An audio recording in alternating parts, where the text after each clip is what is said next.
fazer, porque é uma dívida que devo aqui registar, a ideia de aproximar a utopia de Tomás Moros do Pantagruel, do Gargantua, de Rabelais, não é uma ideia original minha. É uma ideia que eu encontrei há muitos anos, era ainda um jovem estudante de filosofia, de licenciatura, já lá vão quase 40 anos, num trabalho universitário que fui obrigado a fazer, e encontrei-a primeiro num historiador das ideias francês, um senhor chamado Gilles Lapouge, numa obra intitulada Utopie et Civilisation, e depois, embora de uma forma mais matizada e num outro contexto reflexivo, na obra do historiador francês Lucien Febvre, uma obra intitulada Le problème de l'incroyance au XVIe siècle, que se subintitula La religion de Rabelais, a religião de Rabelais. E tanto no livro de Lapouge como no livro de Lucien Febvre encontrei a ideia que agora não consigo, não sou capaz de comprovar que seja a ideia correta, a ideia de que na descrição da sua abadia de Thélème Rabelais faria a caricatura da descrição da Ilha da Utopia no livro segundo do livro do mesmo nome de Tomás Moros. E não consigo confirmar esta ideia porque se Rabelais está a caricaturar a utopia de Moros, estamos a admitir que Moros se levou a sério quando escreveu esse livro segundo, tese que não me parece totalmente demonstrada e me parece até possível de demonstrar o seu contrário, que Moros não se estava a levar a sério por várias razões que seria até possível comprovar textualmente, mas aqui não tenho tempo para o fazer. Por outro lado, pareceu-me que Rabelais e Tomás Moros podiam ser aproximados num outro contexto. No contexto do que eu chamei, no texto que escrevi, e depois eventualmente poderão ler, o texto da crise religiosa do final da modernidade, ou se quiserem, do final da Idade Média e dos inícios da modernidade, ou se quiserem, a passagem do século XV para o século XVI. E convém notar que entre Moros e Rabelais, que nunca se conheceram, mas Rabelais leu Tomás Moros, entre Moros e Rabelais existe, digamos assim, um elo intermediário e que é Erasmo. Erasmo, que era amigo íntimo de Tomás Moros e que é abundantemente referido, parodiado, citado por vezes de forma encriptada, plagiado por Rabelais em muitos dos seus textos. E esse termo intermédio, esse termo de ligação entre os dois autores, pareceu-me que precisava de ser explicado alguma coisa para além da relação eventualmente paródica de Rabelais com Tomás Moros existirá, que permitirá aproximar os dois autores.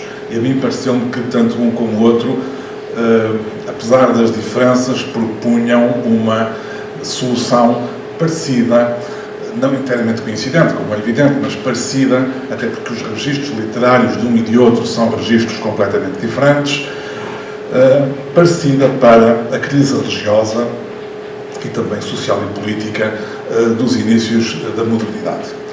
E que tanto num como o outro seria possível detectar, isto teria que ser comprovado textualmente, como é óbvio, detectar esse momento importante dos inícios do século XVI, que é o embate entre o humanismo renascentista e o cristianismo, numa altura em que ele se começa a dividir entre católicos e protestantes. Convém dizer que em Rabelais foi possível, embora tudo isto, numa obra romanesca, seja sempre arriscado, foi possível detectar algumas simpatias por temas fortes da reforma luterana, nomeadamente a doutrina da salvação pela fé e a famosa sola escritura, que é um dos temas fundamentais de Lutero e da reforma em geral. Num segundo momento da minha comunicação, eu entraria numa análise mais pormenorizada das características, ainda assim, gerais da obra de Tomás Moros.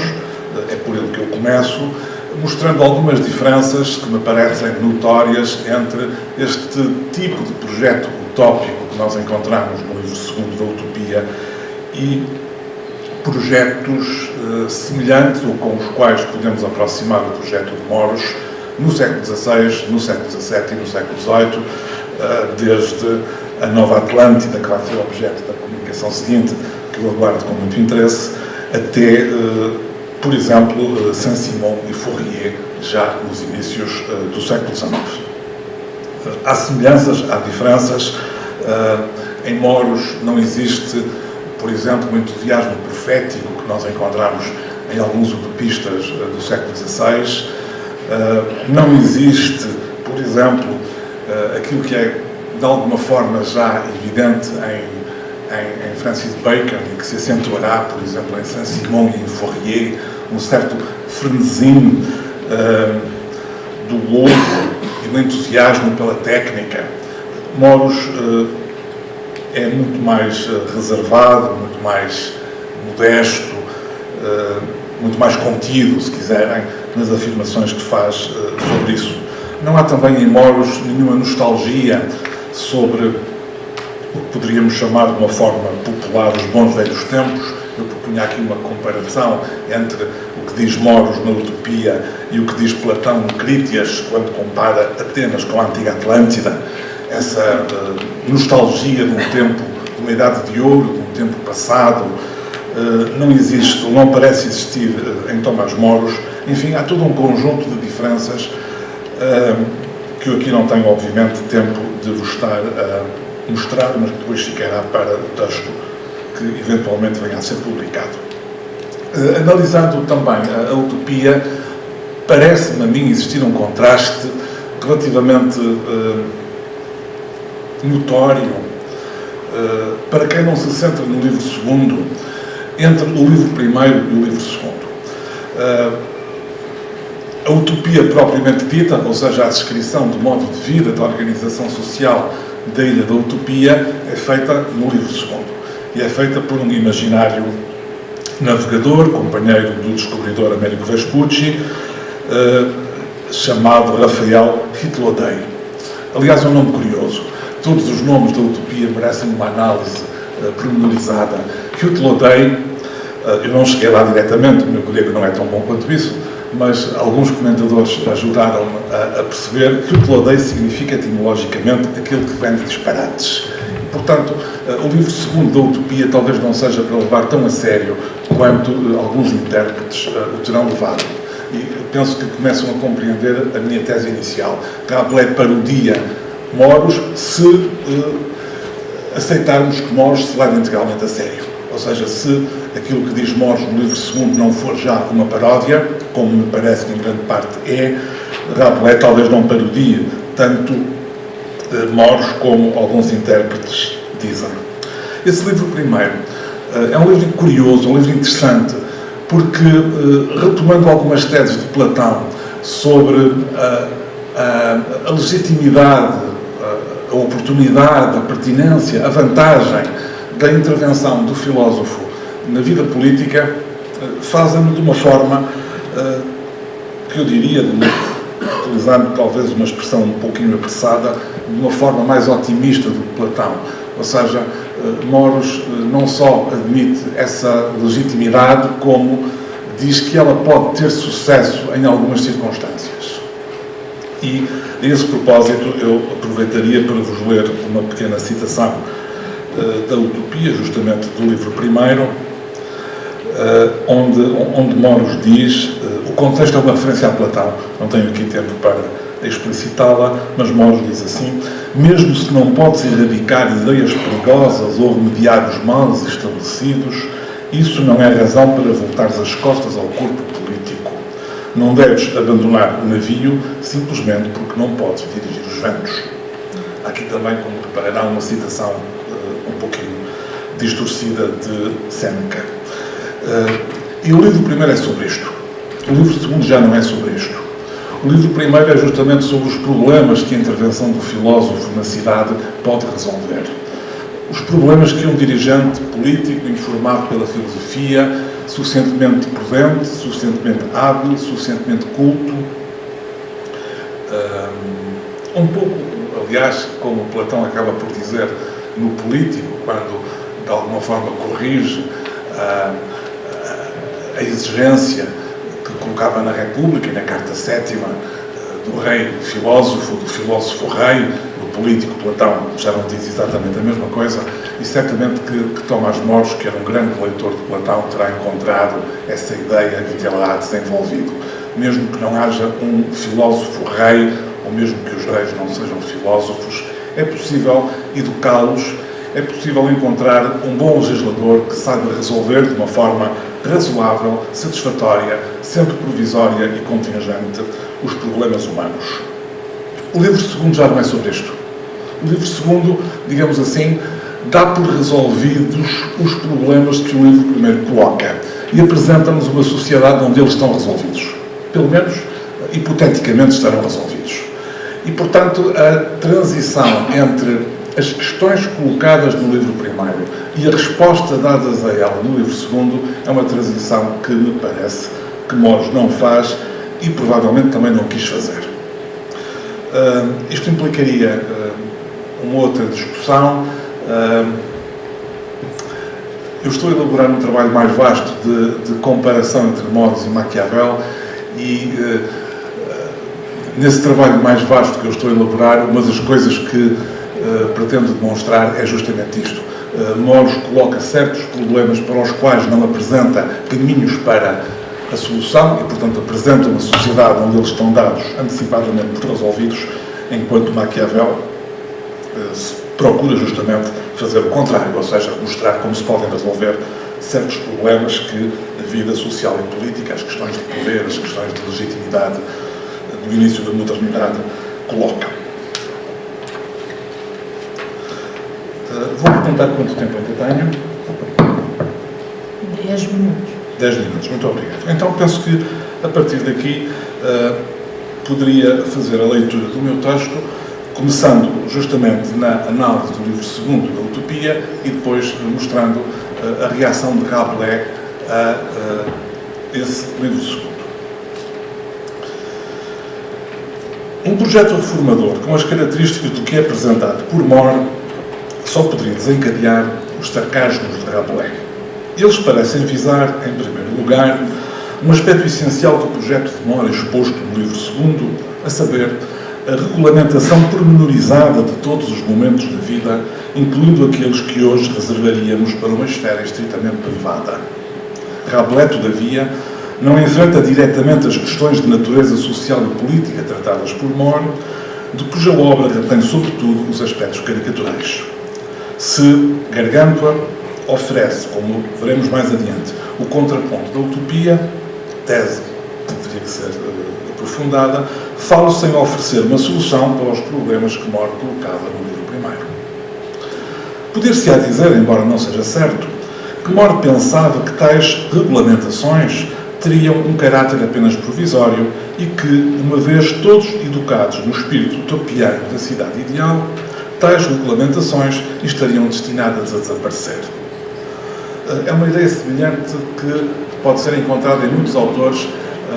Não vou amassar com estas referências todas, irei passar à frente essas referências, mas nomeadamente Fichte, o filósofo alemão Fichte, a partir de 1805, 1806, desenvolve uma teoria do Estado, do papel educador do Estado e do papel educador do legislador, que vai muito neste sentido. O Estado tem uma tarefa educativa que é meramente transitória, as regulamentações, as leis são meramente transitórias, porque quando o cidadão estiver educado, ou seja, quando se estiver elevado ao nível da filosofia, todas essas regulamentações poderão desaparecer. Há aqui problemas complicados e não penso que se resolvam facilmente dizendo apenas isto. Há uma espécie de furor legislativo, embora se trate de uma legislação que todos aceitam, que percorre a maioria das páginas do livro segundo da Utopia. Veja-se o exemplo das refeições, cujos horários, disposição dos comensais e, mesmo, as leituras feitas durante a própria refeição são objeto de cuidadosa organização.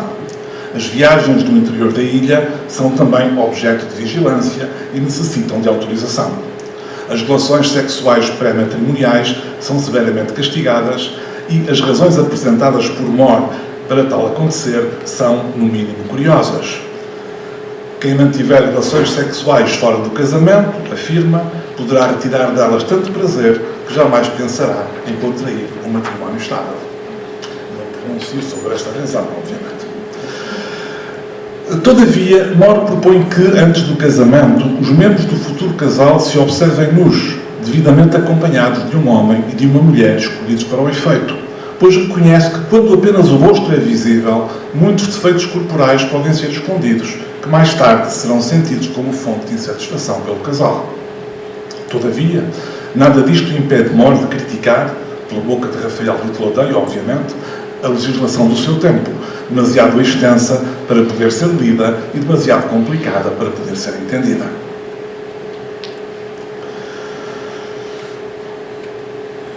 Como quase todos os supostos paraísos utópicos, a Ilha da Utopia é fortemente policiada e os seus habitantes estão sempre necessitados de uma autorização, assim como estão sujeitos a um controle, sempre que pretendam realizar algum movimento imprevisível.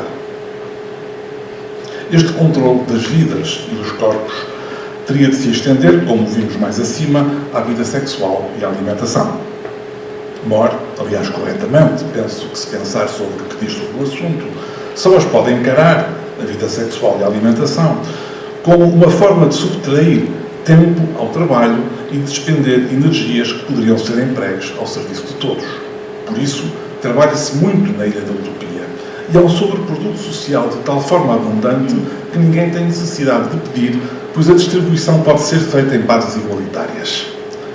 Apesar de o trabalho diário ser apenas de 6 horas, muitos utopianos preferem substituir o tempo dedicado ao estudo e à leitura, tempo socialmente regulamentado, bem entendido, pelo exercício das suas atividades profissionais, no que, diz More, são apoiados pelas autoridades.